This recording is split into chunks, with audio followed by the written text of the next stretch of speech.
Je suis Augustin Tchabi de la cellule de communication du Centre UNIV, Centre international de la paix, des droits humains et de la solidarité universelle, en abrégé Centre UNIV. Notre entretien de ce soir portera sur la promotion des enjeux de AT-Media. Et nous avons comme invité le directeur du Centre UNIV. Monsieur le directeur, bonsoir. Bonsoir, monsieur le journaliste. Je rappelle que la maison d'AT-Media du Centre UNIV, fondée en 2015, a animé déjà 54 sessions en Afrique de l'Ouest. L'AT-Media que le Centre UNIV cultive dans sa ferme agroécologique La Nouvelle Espérance. Monsieur Clément Yargo, à nouveau, bonsoir. Bonsoir, monsieur le journaliste.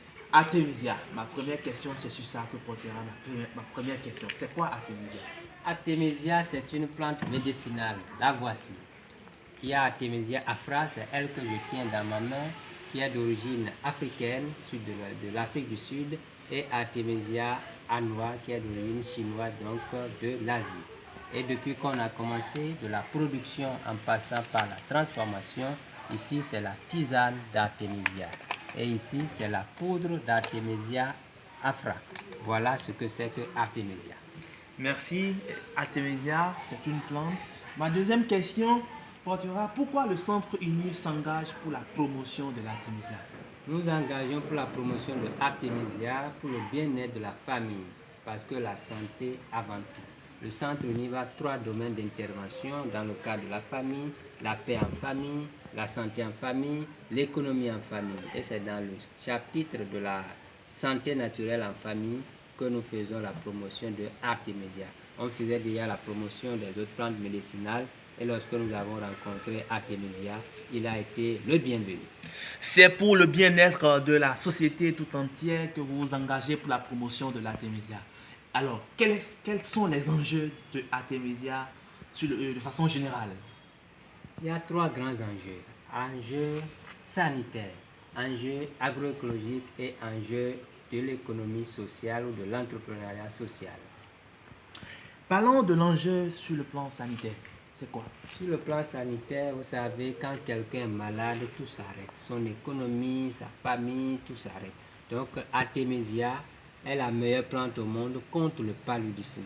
Et nous savons que le paludisme, c'est l'ennemi numéro 1 de l'Afrique.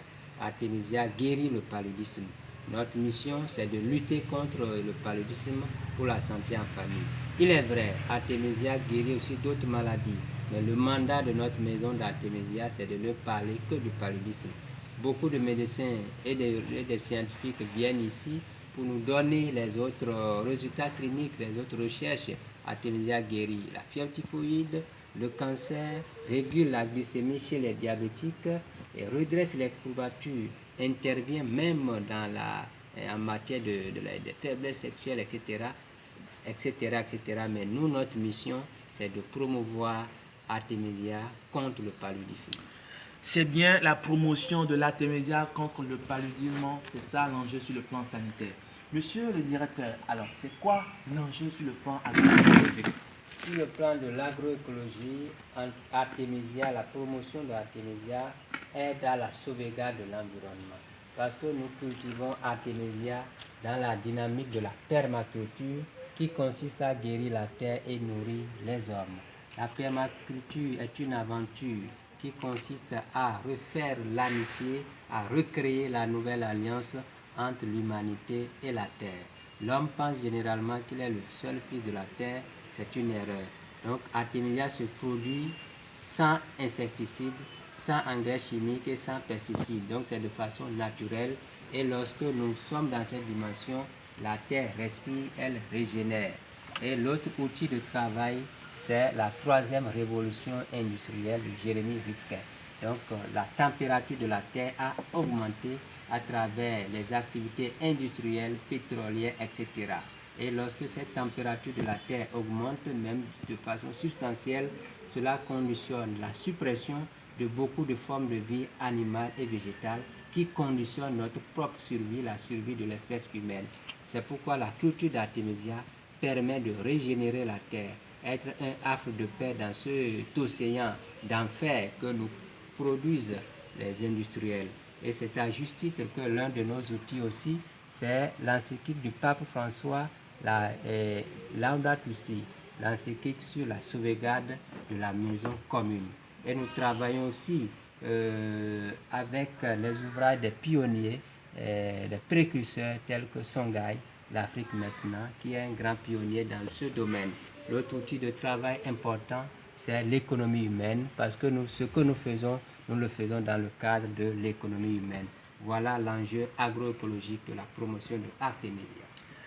Artemisia se cultive sans insecticides, sans engrais chimiques, pour sauvegarder la terre et régénérer ses bienfaits.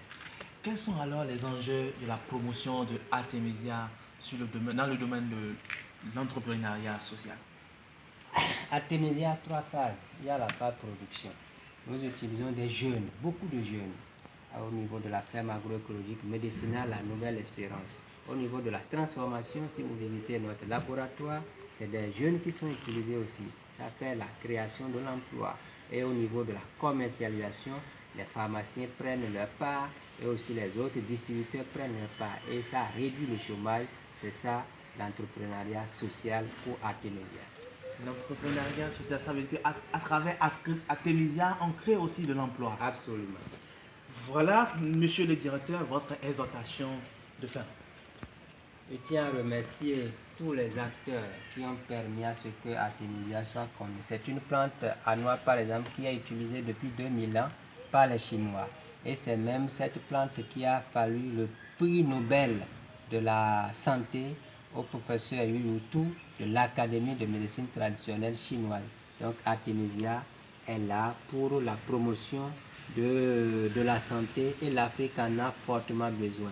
Mon exhortation, après avoir remercié les acteurs de la maison d'Artemisia, Dr Jérôme du Congo, Dr Lucille Cornet-Venet de la France, et beaucoup de professeurs qui ont contribué à ce que cela soit une réalité aujourd'hui. Tous ceux qui produisent Artemisia, toutes les maisons d'Artemisia de l'Afrique, c'est notre combat.